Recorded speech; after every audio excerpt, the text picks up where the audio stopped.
and welcome to the Nasboys podcast. Now, did you know that Lee Petty entered the inaugural NASCAR Strictly Stock race at Charlotte back in 1949? He was driving a Buick, which he borrowed from a friend. His pit crew consisted of his sons Richard, who was 11 at the time, and Maurice. Lee ended up flipping the car up, ending the car during the event, forcing him to replace the car and take a hike home. But anyways, guys, hope you are doing great. I'm Savage NASCAR, aka Will, and today I'm joined alongside with my friend and co-host Cam. Howdy, y'all.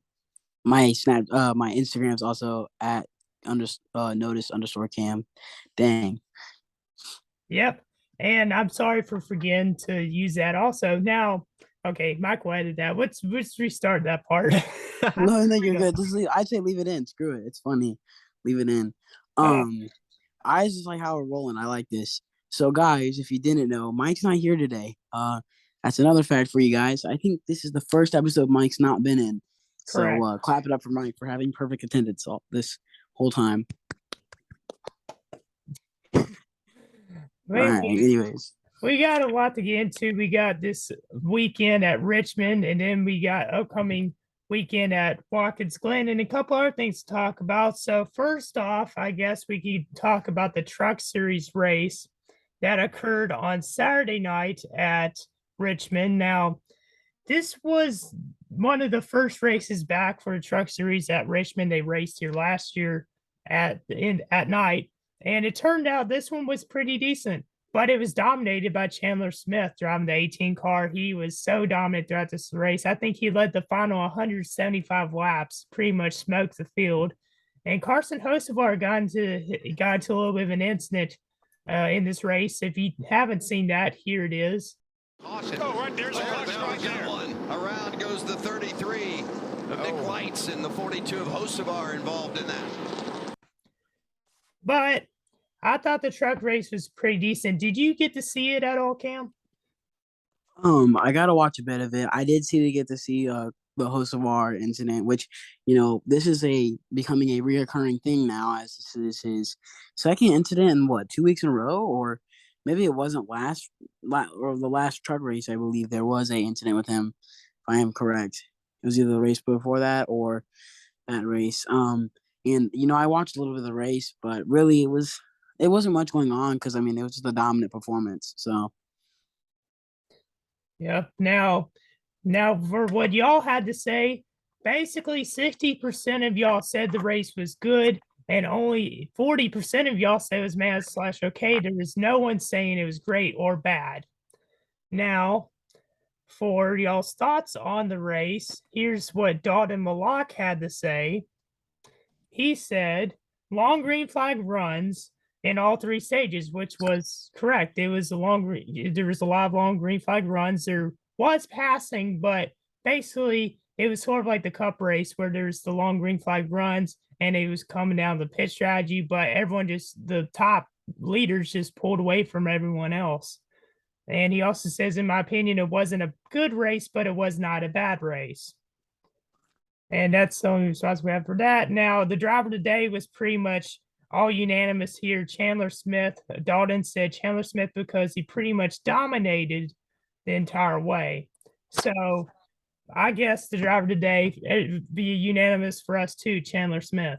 Agreed. And I remember I was watching the Pocono race a couple weeks ago, and what? I didn't say anything.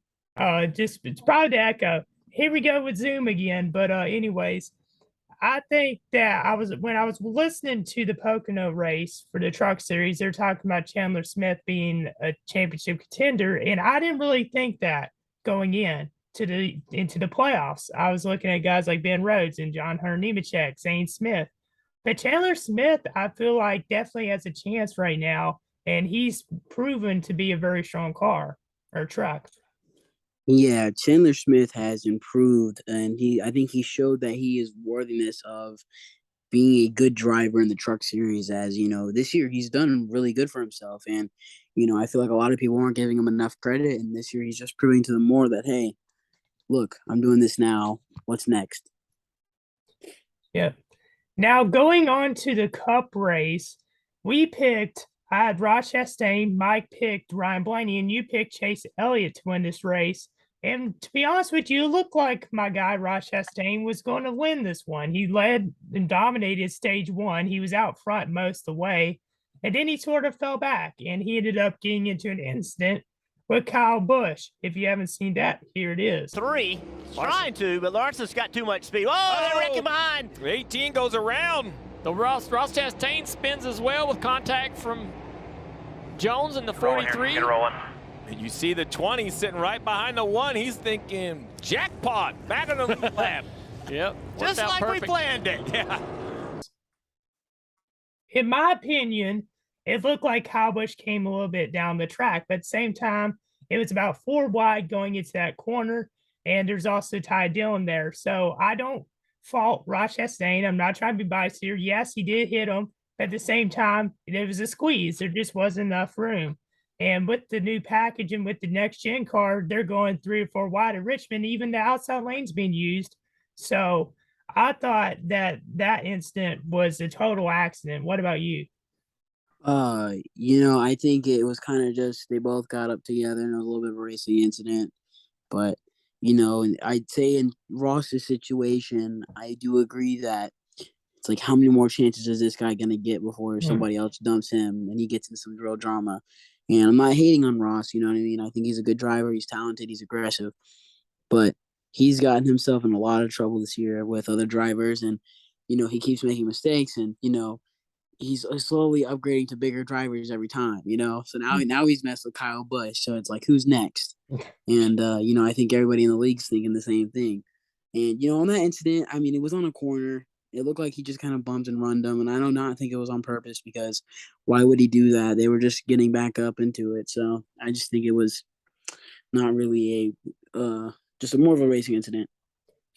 Agreed. Now, Kyle Busch said in his post-race interview that he got chastained. Action. We were looking okay and in a good spot just coming up through there, working our way methodically through the field with our M&M's Toyota Camry. And we got chastained this week. We were his victim this week. And then that didn't hurt us too bad. We restarted back in a decent spot. But then the next spin, I think, was Christopher. And he actually broke the drought of not finishing in the top 10. He ended up finishing in the top 10 in this race. So props to him, I guess. He finished 9th. He came back from that spin while Ross Chastain finished 18th. And there was a couple other incidents throughout the race. It wasn't a lot of wrecks. We did see Ty Reddick spin around on lap 4. He also had some good speed in practices. I think he had a little contact there with the 42. Ty Dillon way up the racetrack to avoid spinning himself. Kyle Busch and Justin Haley kind of worked their way by. And Eric Jones was involved in that incident involving Chastain and Kyle Busch. He got some damage and unfortunately finished next to last, if I'm correct. And Ty Gibbs, he had an engine issue. Now, one thing I will say, as we were talking about the race overall, this race was way better than the spring race, in my opinion. Yes, there was long green flag runs, and it was all strategy. We saw a lot of changing of positions. We saw guys that were dominant in stage 1 ended up in stage 2 just falling off.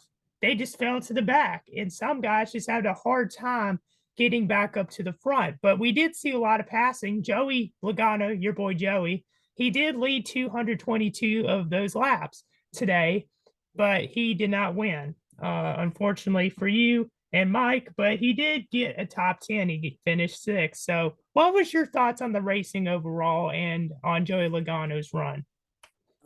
I thought this was a great race. There was a lot of competitiveness, which I love. I love more competitiveness than I do restarts. Sometimes restarts bring on that competitiveness. Yes, that's true. But the battling that happens, I just love it. It gives off such a good vibe, and it makes the race more interesting. And watching this race, there was definitely some good battles, a couple of lead changes. It sucks for Logano not to get the win, but at the same time, the points he got from leading that many laps, he's going to be great. And then, congrats to Blaney, of course, for staying in the playoff hunt.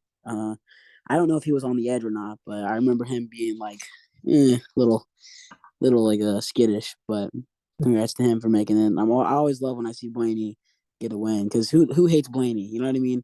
He's like the Giannis of the NBA. No one hates Giannis. No one should hate Blaney either. But overall, good race.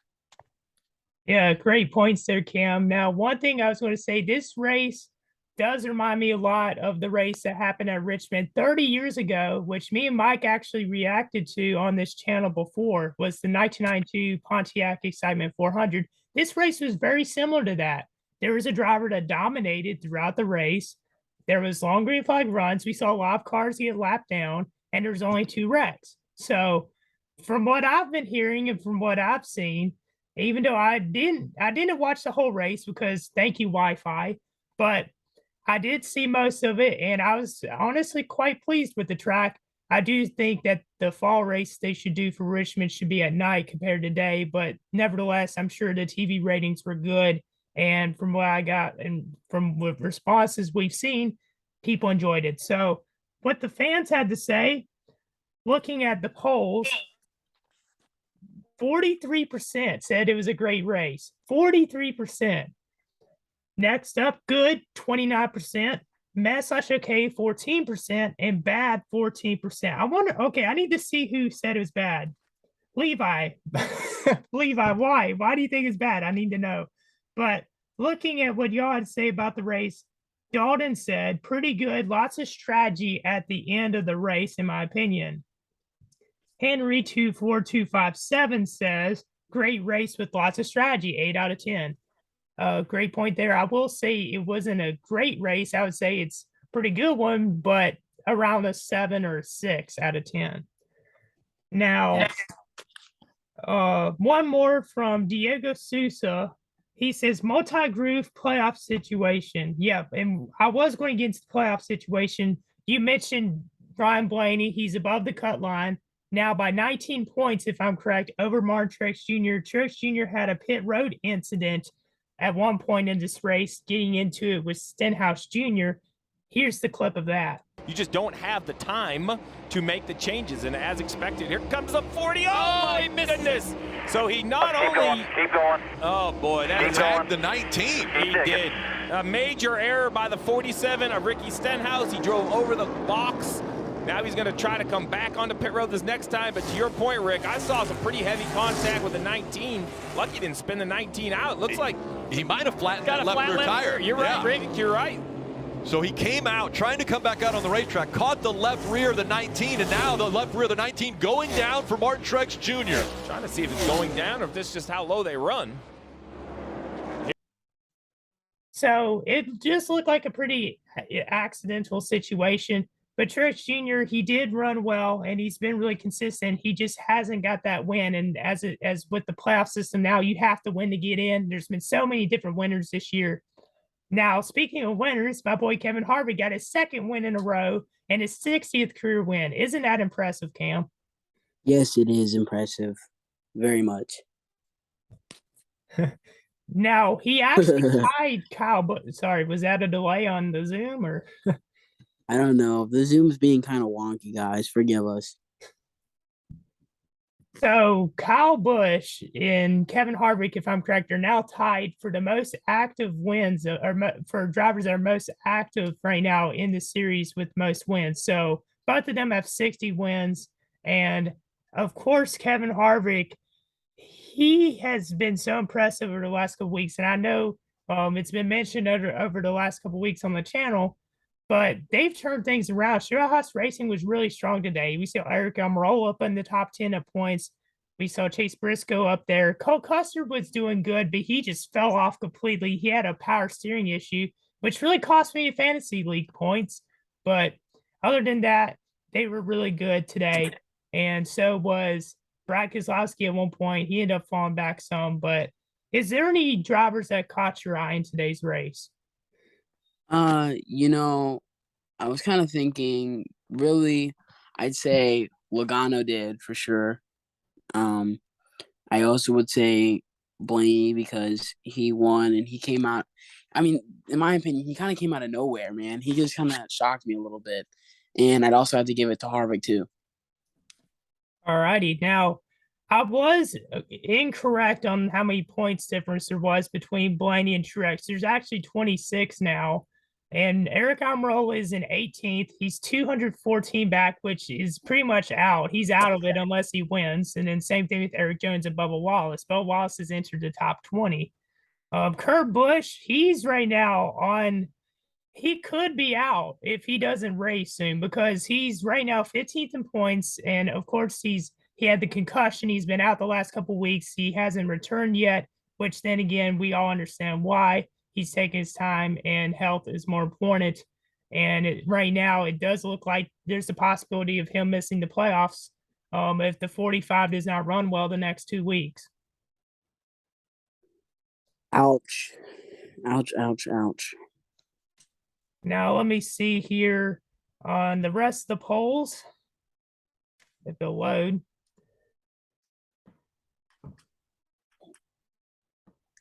Loud. Okay. Driver of the race. This is drove well, but that's pretty cool to see them two up front as well. Another rhyme. But anyways, Christopher Buescher, I think definitely is a contender for driver today. He ran great, and it is cool to see him get some spotlight despite other than wrecking, I should say. Ooh. Yeah, it was nice to see Buescher doing good today. You know, you guys remember when he used to be a little more relevant, like 2020? I remember those days. All right, so now let's move on to some other news. Kyle Larson, we didn't really mention him, but he was on the pole for the Cup race, and I was working Knoxville Nationals for Dirt Vision. I was in the studio. I was helping out with the lineups and points and stuff like that, some of the editing over the past week. Now, this was pretty crazy. He went to Richmond, right? He had to go from Knoxville, Iowa to Richmond to qualify. He had raced on Friday night in a preliminary event, and then he flew to Richmond. They didn't start qualifying until 5 o'clock, and he had to be at the track at 8 for the race. So basically, he won the pole, immediately got out of the track and flew to Knoxville. And we were like, oh, is he going to make it in time? Because the main event was going to start later on that night, but he had to get there, of course, to practice qualify. But of course, he got there safely, thankfully. But one thing I will say real quick, I know this isn't about sprint car racing, but I just want to say our thoughts and prayers with Parker Price Miller. He got into a really bad wreck on Saturday night's race. And from what I heard, he did get injuries. So just prayers for him. He actually he beat cancer about a year ago. He had cancer, and he was able to recover, and he started racing again this year. And then with his Knoxville National start, he had a great start position, but ended up flipping on lap 1 and got hurt. So prayers for him. But anyways, I don't know if you have anything to comment on that, but I just thought I had to mention that. Yeah, no, I just say prayers for him and his family. Nasty wreck, you know. You hate to see it in the sport of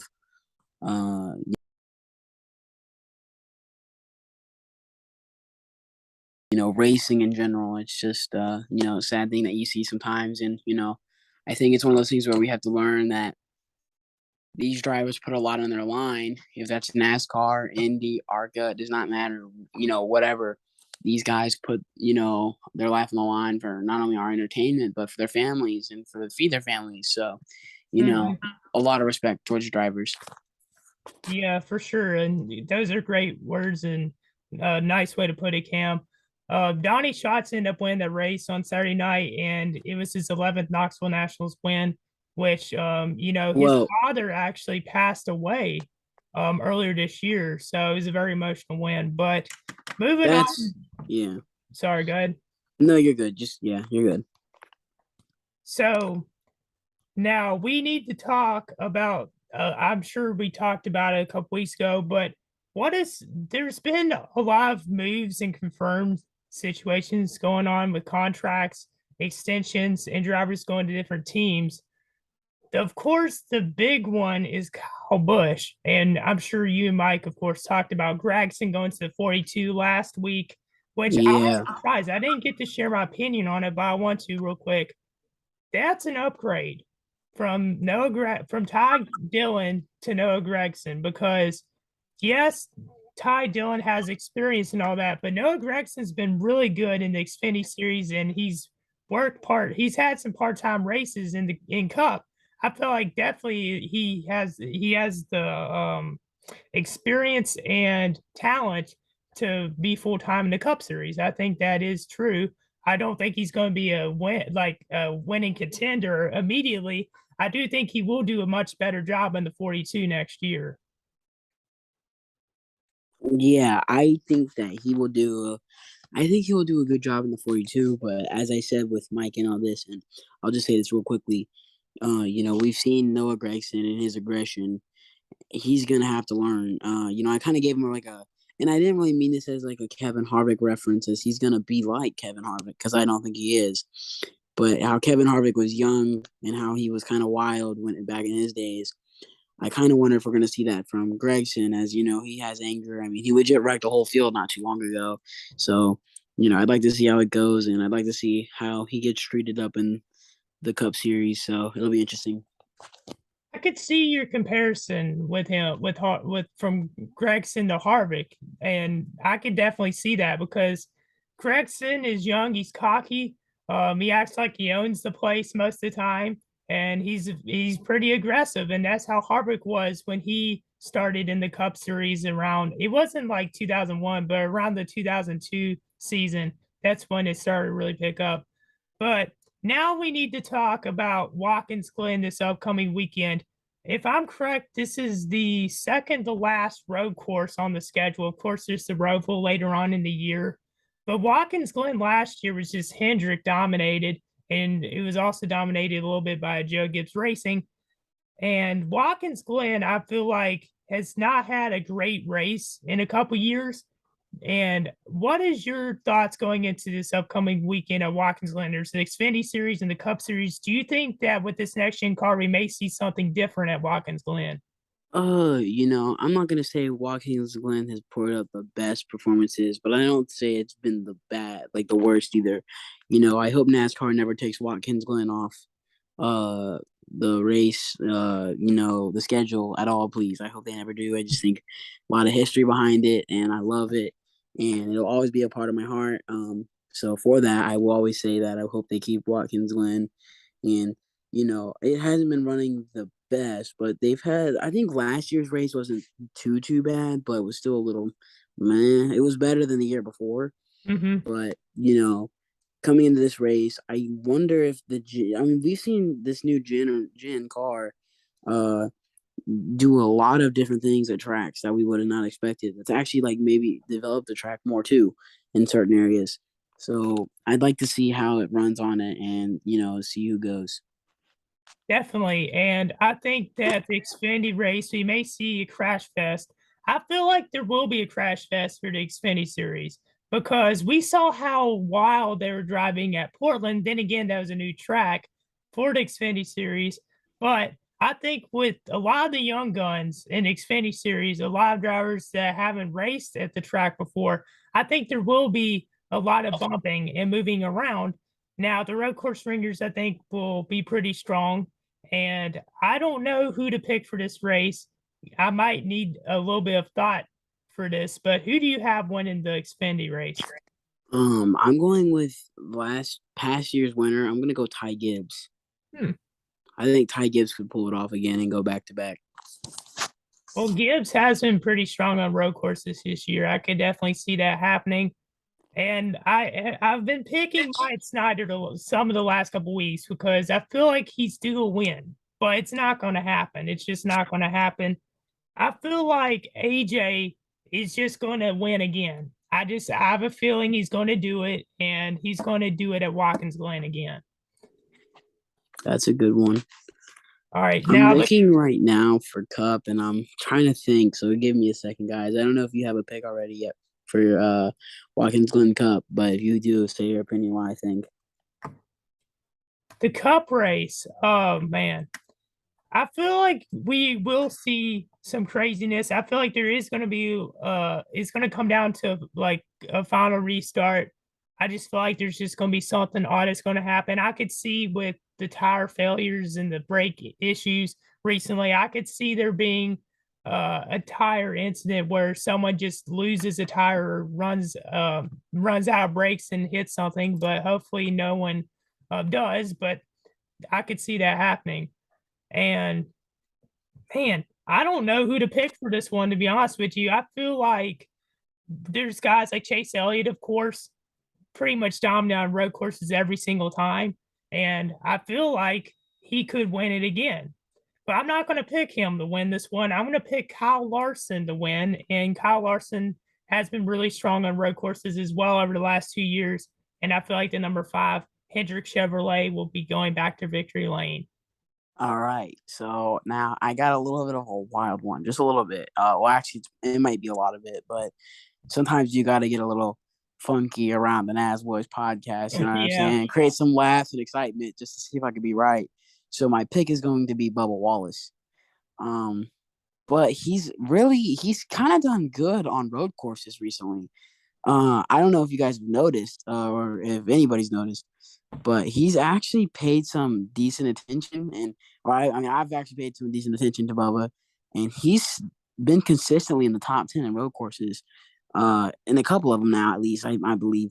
So for that, I'm going Bubba Wallace. But my dark horse pick is going to be Daniel Suarez. All right, this man has been good on road courses.